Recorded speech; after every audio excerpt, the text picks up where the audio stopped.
कितना बड़ा झटका था, आदित्य ने सोचा। शायद मुझे उससे धीरे धीरे बताने को कहना चाहिए था। तब शायद आदित्य सब कुछ आराम से समझ पाता। लेकिन अफसोस, वो खुद ही इतना बेचैन था कि जानना चाहता था। उसे ऐसा लगा जैसे जानकारी के सैलाब में डूब रहा हो। सब कुछ बहुत ज्यादा था। वो एक अमीर परिवार से थी। उसके दादा एक रिटायर्ड जनरल थे। वो एक बेहद टैलेंटेड म्यूजिशियन थी। यानी जो कुछ भी श्रव्या ने उसे बताया था, वो लगभग उसका उल्टा निकला। स्वीट हार्ट, क्या तुम मजाक कर रही हो? आदित्य ने कनपटी दबाते हुए धीरे से पूछा। नहीं जान, ये सच है, श्रव्या ने उसके चेहरे को देखते हुए कहा। आदित्य ने कई गहरी सांसें ली। एक पल के लिए आंखें बंद कर ली। फिर बोला, क्या मेरे कट जाएंगे? श्रव्या कुछ पल चुप रही।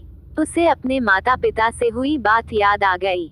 मुझे याद है, मैं कम से कम 2 बच्चे कर सकती हूँ, उसके बाद वो ऐसा करेगा, उसने कहा। आदित्य कराह उठा। मैं तो गया, टेक्निकली ये मेरी गलती थी, श्रव्या ने सफाई दी। हम उन्हें कह सकते हैं कि हमने अभी तक कुछ नहीं किया। हाँ, इससे शायद टेंशन कम हो जाए, आदित्य ने माना। लेकिन तुम्हें दादाजी का लाई डिटेक्टर टेस्ट पास करना होगा, श्रव्या ने कहा।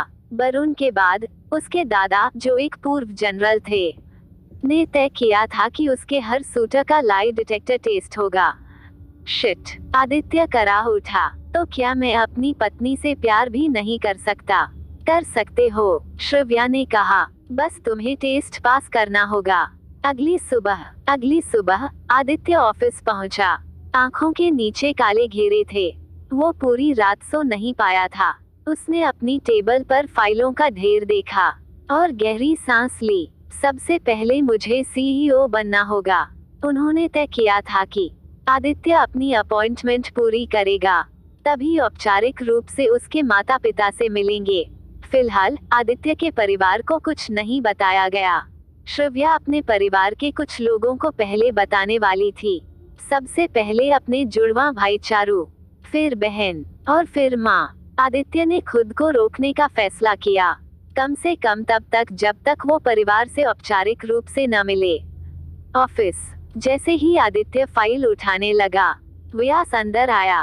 सर, इनॉग्रेशन पार्टी फाइनल हो गई है, रिट्स रिवेरा होटल में होगी। अच्छा, आदित्य बोला। अब अगला काम किसी पुलिस या मिलिट्री कांटेक्ट से मुझे लाई डिटेक्टर पास करने का तरीका दिलवाओ। क्यों? व्यास ने पूछा। अगर बताया तो तुम चुप नहीं रहोगे, आदित्य ने सख्ती से कहा। Weekend training. लिविंग रूम में दोनों कॉफी लेकर बैठे थे। रेडी? श्रव्या ने पूछा। मैं तुम्हारे परिवार की मंजूरी पाने के लिए कुछ भी करूंगा, आदित्य मुस्कुराया। पापा का नाम? राजवीर सिंह, सिंह डायमंड कॉरपोरेशन के प्रेसिडेंट। माँ? रिया सिंह, मिशेलिन स्टार शेफ। भाई बहन? चारू, कृतिका और सौरभ। दादा? जनरल विजय प्रताप सिंह। श्रव्या मुस्कुराई। वैसे प्रमोद सिंह हमारे फैमिली फ्रेंड हैं, और वही तुम्हारा बिजनेस डील था। आदित्य हंसा। तुम मेरी जिंदगी का मसाला हो। अचानक डोरबेल। कुछ देर बाद डोरबेल बजने लगी। क्या किसी का इंतजार है? श्रव्या घबराई। आदित्य ने झांका। एक लंबा हैंडसम आदमी। ये कौन है? श्रव्या ने झांका और कांप गई। शिट, ये मेरा ट्विन है चारू। उसने जल्दी से बाल ठीक किए। मेरे चेहरे पर कुछ तो नहीं है ना? दरवाजे के बाहर आवाज आई। श्रव्या, दरवाजा खोलो। स्वीट हार्ट, तुम्हारे चेहरे पर कुछ नहीं है, हमने सब साफ कर दिया है। हाँ, लेकिन तुम्हारे बाल यहाँ थोड़े चिपचिपे हैं, आदित्य ने चिंता भरे चेहरे के साथ बालों की एक लट पकड़ते हुए कहा। शिट, तुम दरवाजा खोलो, मैं बस शॉवर ले लेती हूँ, श्रव्या ने सुझाव दिया, और पहले ही अपने पति को उसके ट्विन भाई से डील करने के लिए छोड़कर बेडरूम की ओर चली गई। और टेंशन मत लो, तुम उससे बड़े हो, डरने की जरूरत नहीं। वो दिखने में डरावना लगता है, लेकिन बस ज्यादा प्रोटेक्टिव है। ग्रेट, आदित्य ने आह भरते हुए कहा। क्या मैंने बताया कि तुम मेरी जिंदगी में कितना मसाला डाल देती हो, स्वीट हार्ट? जाओ, उसने उसे दरवाजा खोलने के लिए कहा, और खुद पूरी तरह हॉल से गायब हो गई। धीरे और नाटकीय ढंग से आदित्य ने दरवाजा खोला और वो एक और नकारा न जा सकने वाले एडोनिस के सामने खड़ा था। श्रव्या के काले बालों के उलट चारू के बाल भूरे थे। वो उससे कहीं ज्यादा लंबा था। उसकी तीखी भूरी आंखें थीं, जो उसकी पत्नी के अनुसार उसके पिता जैसी थीं। चारू ने कस्टम मेड सूट पहना हुआ था, सिग्नेचर लेदर शूज और महंगे परफ्यूम की खुशबू आ रही थी। वाकई श्रव्या का ट्विन भाई बिल्कुल वैसा ही था जैसा आदित्य ने सोचा था। हाय, मैं आदित्य हूँ, श्रव्या का पति। आदित्य ने चारू की ओर हाथ बढ़ाते हुए कहा। श्रव्या बाथरूम चली गई है, वो जल्द ही वापस आ जाएगी। कोई जवाब नहीं। आदित्य ने देखा कि चारू की आंखें सनकरी हो गईं। वो उसे सिर से पैर तक परख रहा था। घर में होने के कारण आदित्य सिर्फ स्वेट पैंट और सादी सफेद टी शर्ट में था और सेक्स के बाद जैसी गंध आ रही थी। उसने एक अजीब सी मुस्कान दी और चारू को अंदर बुलाया। प्लीज अंदर आइए, हम आपके आने की उम्मीद नहीं कर रहे थे, इसलिए थोड़े अनएड्रेस्ड हैं। श्रव्या के भाई ने फिर भी कुछ नहीं कहा। वो अंदर आया और तुरंत पेंट हाउस को देखने लगा। लिविंग रूम में पहुंचकर चारू एक सोफे पर बैठा और बोला, जब श्रव्या ने 3 दिन पहले बताया तो मुझे खुद देखना ही था। मैंने प्राइवेट जेट लिया, 1 घंटे उड़कर यहाँ आया, ये देखने की मेरी बहन किस तरह की पागलपन में फंस गई है। उसने आक्रामक नजरों से आदित्य को देखा और पूछा, फिर से बताओ तुम्हारा वर्जन, ये सब कैसे हुआ? अब तक चारू की तरफ से कोई हिंसक रिएक्शन नहीं आया था और आदित्य ने राहत की सांस ली। वो उसके सामने वाली सीट पर बैठ गया और बताया कि कैसे वो और श्रव्या अचानक शादी तक पहुंच गए।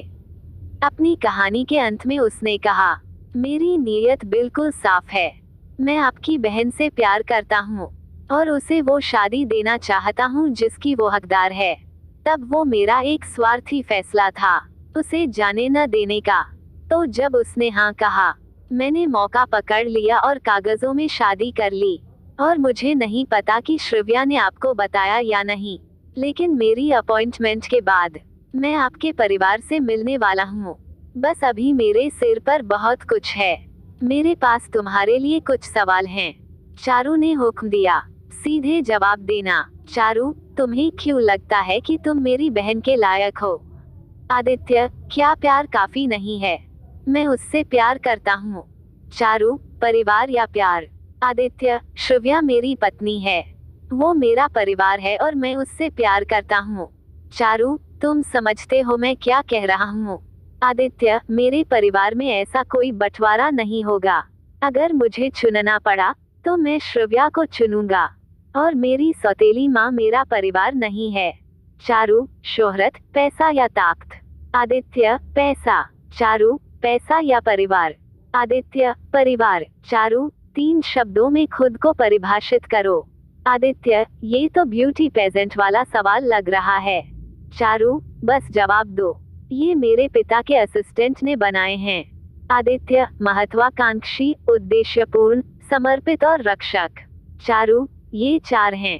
आदित्य, मैं डींग मारना चाहता था और भी हूँ, नेका दिल और उदार। चारू ने फुकार भरी, अगर तुमने मेरी बहन को चोट पहुँचाई तो मैं, अगर किसी को चोट लगेगी तो वो मैं होऊंगा। आदित्य ने बीच में कहा, मैं उससे ज्यादा प्यार करता हूँ जितना वो मुझसे करती है और ये मुझे डराता है, लेकिन मैं कोशिश कर रहा हूँ उसे हर दिन मुस्कुराने की वजह देने की। चारू, अगर मेरे पिता तुम्हें नापसंद करे तो? आदित्य, नापसंद करने की क्या बात है? आपका परिवार जज नहीं करता। हाँ, आपके स्टैंडर्ड होंगे, लेकिन मैं बाकियों से बेहतर हूँ। क्या आपका पिता सच में अपनी बेटी की खुशी छीन लेंगे क्योंकि मैं उसे खुश रख सकता हूँ? वो मेरे साथ खुश है। आदित्य की आवाज में यकीन था। मैं फिर कहता हूँ, मैं श्रव्या से प्यार करता हूँ। अगर वक्त मुझे पीछे ले जाए तो भी मैं उसी से शादी करूँगा। चारू ने गहरी सांस ली, सिर झुकाया और बाल बिखेर लिए। ये मेरी गलती है, मैंने ही उसे जाने दिया। जब उसने तुम्हारी फैमिली बैकग्राउंड चेक करने को कहा था तभी समझ जाना चाहिए था, लेकिन मैंने नहीं सोचा था कि वो शादी कर लेगी। आदित्य, उसने मुझ पर बैकग्राउंड चेक कराया था। चारू, क्रूज के दौरान। आदित्य समझ गया, उसी समय जब श्रव्या ने उससे दूरी मांगी थी। आदित्य, फिर आपने और गहराई से जांच क्यों नहीं की? चारू, शायद इसलिए कि तुम सच में एक प्रीमियम मीट हो। आदित्य, मतलब मैं बाकियों से बेहतर हूँ? चारू, हाँ, बटर चिकन। आदित्य मुस्कुराया। तो फिर पहले से धन्यवाद कि आप हमारी शादी को सपोर्ट करेंगे।